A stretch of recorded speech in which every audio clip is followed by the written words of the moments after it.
Grâce à ce système de satellite, nous pouvons contrôler le climat.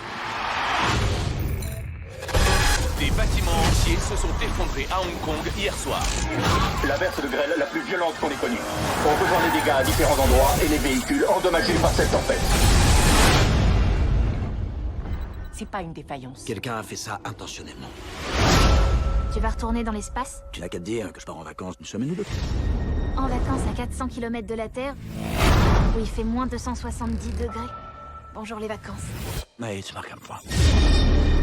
Nous avons construit un réseau de satellites pour arrêter les catastrophes naturelles. Quelqu'un s'en sert pour les provoquer. On peut s'attendre à des catastrophes climatiques à l'échelle mondiale. Une géotempête.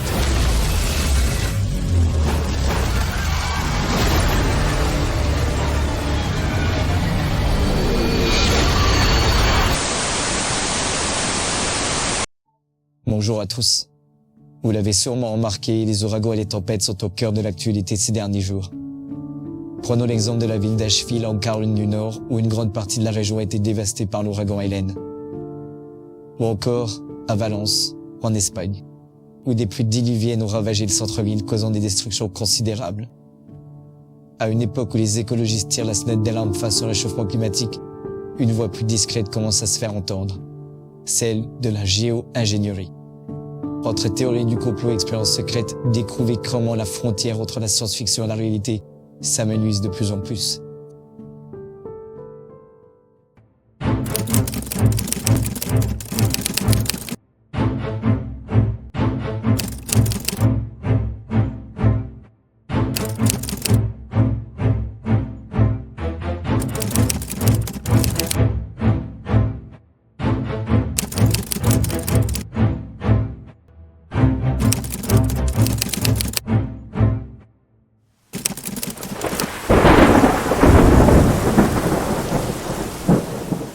Nous débuterons cette vidéo en explorant des histoires des véritables expériences secrètes qui ont été déclassifiées.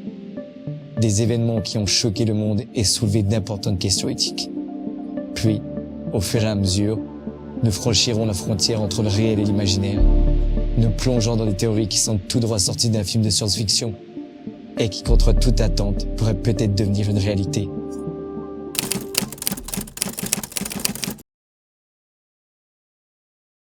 Le projet Storm Fury était une initiative scientifique et militaire américaine. Elle visait à affaiblir la puissance destructrice des ouragans pour une technique appelée l'encensement des nuages. Cette technologie, elle consistait à pulvériser des produits chimiques, comme du l'iodure d'argent, dans le cœur même des nuages d'un ouragan pour perturber sa structure alterne et réduire la vitesse des vents. Malgré des débuts prometteurs avec l'ouragan Beulah en 1963, où une réduction de 20% des vents fut observée, les résultats des expériences se sont révélés de plus en plus ambigus. La complexité des phénomènes météorologiques combinée à des limites technologiques de l'époque empêchait de distinguer clairement l'impact des interventions humaines. Des recherches ont montré que les nuages des ouragans contenaient déjà des cristaux de glace, rendant l'encensement inefficace. Le projet, bien qu'abandonné en 1983, a contribué à améliorer les modèles de prévision météorologique. Cependant, il a suscité des controverses sur les risques éthiques et politiques liés à la manipulation climatique.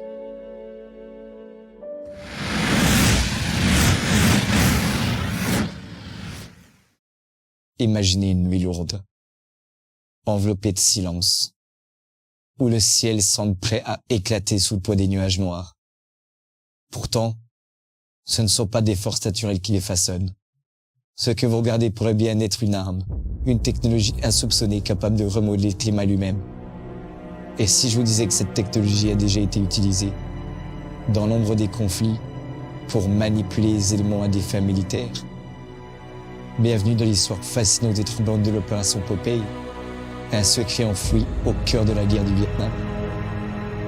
Dans les années 1960, alors que le conflit vietnamien s'intensifie, l'armée américaine se trouve face à un défi de taille. Les forces nord-vietnamiennes, rusées et résilientes, s'appuient sur la piste Ho Chi Minh, un réseau stratégique qui serpente à travers les jungles épaisses du Laos et du Cambodge. Les bombardements, les sabotages, rien ne semble suffisant pour briser ce corridor vital.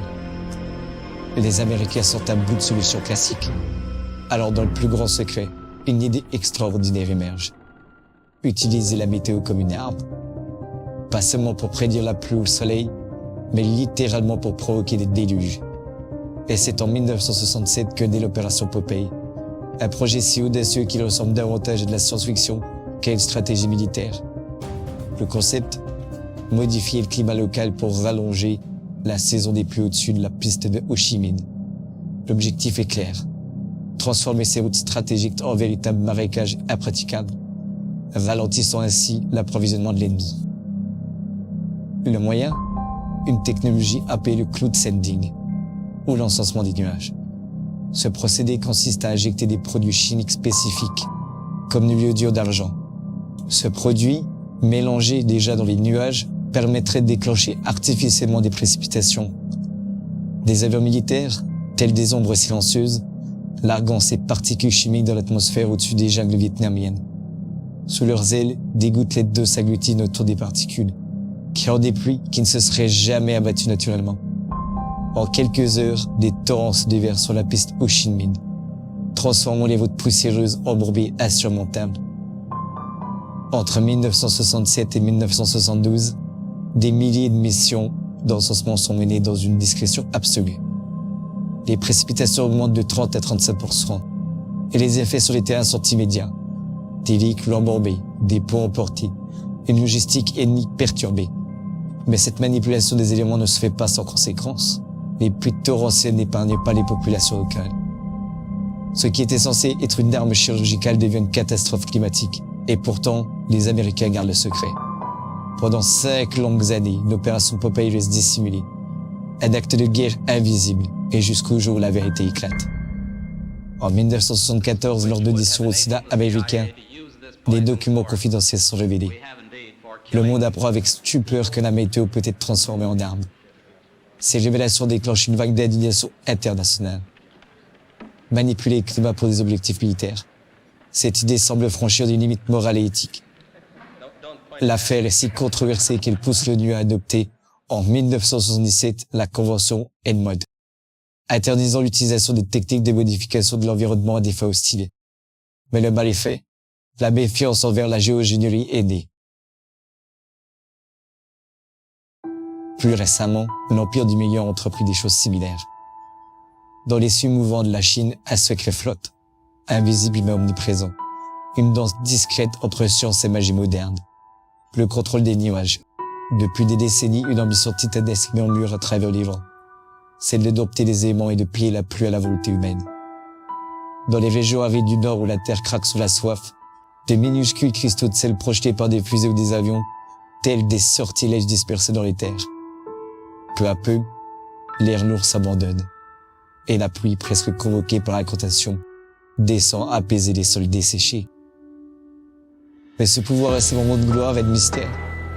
En 2008, alors que le monde avait les yeux rivés sur Pékin pour les Jeux Olympiques, quelque chose d'invisible s'est produit.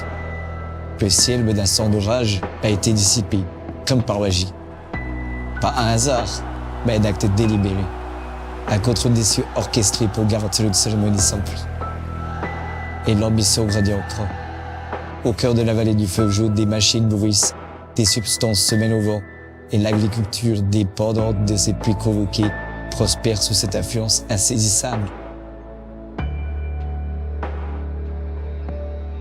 Nous venons de découvrir que ce que l'on considérait comme de la science-fiction s'est avéré être de véritables expériences secrètes menées dans l'ombre de la population. Mais maintenant, il est temps de se pencher sur les théories du complot qui font débat depuis des années. Sont-elles fondées ou sont-elles simplement des inventions?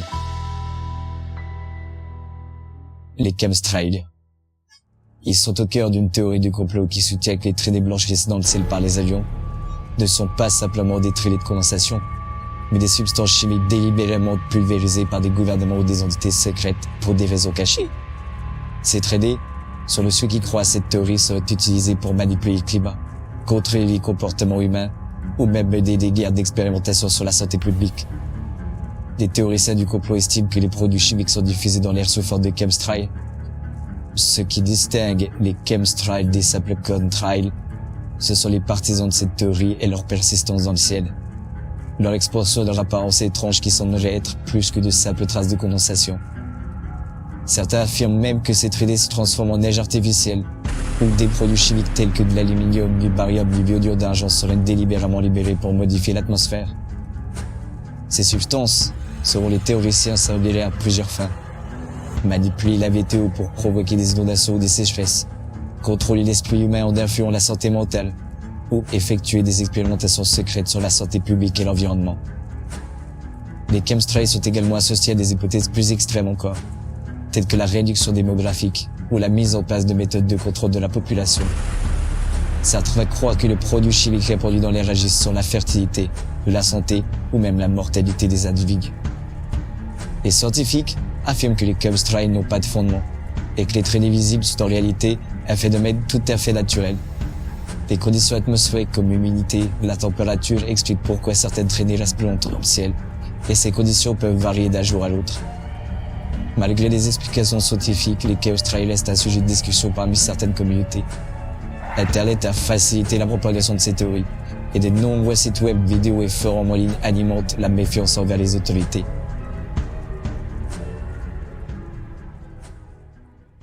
Dans le silence des news étoilées, des projets secrets éveillent la curiosité et la crainte.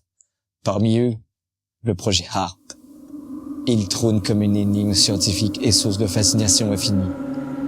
Officiellement, ce réseau d'antennes nichées en Alaska vise à étudier la ionosphère, cette couche insaisissable de l'atmosphère terrestre, si cruciale pour nos communications et nos technologies modernes. Mais les ombres s'étirent autour de cette véritable intention. Le principe est déroutant. Envoyer des ondes électromagnétiques à haute fréquence dans la ionosphère pour en chauffer des pensions. En perturbant ces régions invisibles, HAARP aurait permis de manipuler la manière dont les ondes radio se propagent à travers la Terre. Une prouesse scientifique, certes, mais certains chuchotements suggèrent que cette manipulation ne s'arrêtait pas là. Son arsenal, 180 antennes alignées comme des soldats immobiles sur une étendue de 12 hectares, avec une puissance colossale de 3,6 MW. Ces antennes peuvent projeter leurs faisceaux vers des zones précises du ciel, provoquant des ondes de choc invisibles qui altèrent la densité des particules. Officiellement, ces perturbations temporaires ne servent qu'à améliorer la compréhension des communications ou de la navigation. Depuis sa création, HAARP a été accusé de bien des choses: manipulation climatique, déclenchement de tremblements de terre, voire interférence avec l'esprit humain. Et même après sa fermeture officielle en 2015, les rumeurs persistent glissant sur la frontière entre le possible et l'imaginaire.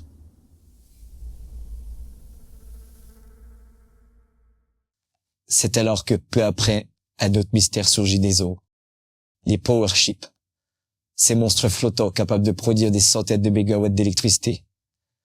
Vous ne savez pas ce que c'est? Et si je vous montre ça? Prenez le Kara Dennis Power Ship Osman Khan. Un navire à histoire nébuleuse. Officiellement, il navigue sous la bannière du Libéria, un petit pays d'Afrique avec un PIB par habitant de $450. Ridicule, vous me direz. Il est conçu comme une centrale électrique mobile qui permet de fournir de l'électricité dans des zones à fort besoin, notamment pour 8 pays d'Afrique situés près de la côte de la Nouvelle-Guinée. Mais depuis 5 ans et 4 mois, le Kara Dennis Power Ship Osman Khan semble avoir disparu des radars. Aucune trace. Aucun signal. Et pourtant, des rumeurs circulent. Certains affirment l'avoir vu tout près de Valence, en pleine tempête. Ces projets, réels ou théoriques, alimentent des mystères et des spéculations. Suite à cette vidéo, la question que moi je me pose est la suivante. Même si certaines théories du complot d'hier sont aujourd'hui reconnues comme des vérités, qu'est-ce qui empêcherait les gouvernements du monde entier de poursuivre leur manipulation? À une époque où le changement climatique occupe une place centrale dans nos discussions internationales, ne devrait-il pas mieux intensifier les recherches pour développer une solution pérenne? Ou bien devons-nous accepter de laisser la nature reprendre ses droits et nous imposer ses choix? Merci d'avoir regardé cette vidéo jusqu'au bout. Si vous appréciez le contenu, n'oubliez pas de laisser un like pour me soutenir. Et dites-moi ce que vous en pensez dans les commentaires. Je suis curieux de connaître votre avis. Bien sûr, si vous ne l'avez pas encore fait, abonnez-vous à la chaîne et activez la cloche pour ne rater aucun prochain épisode. À très bientôt. Et comme on dit chez moi, allez, ciao ciao!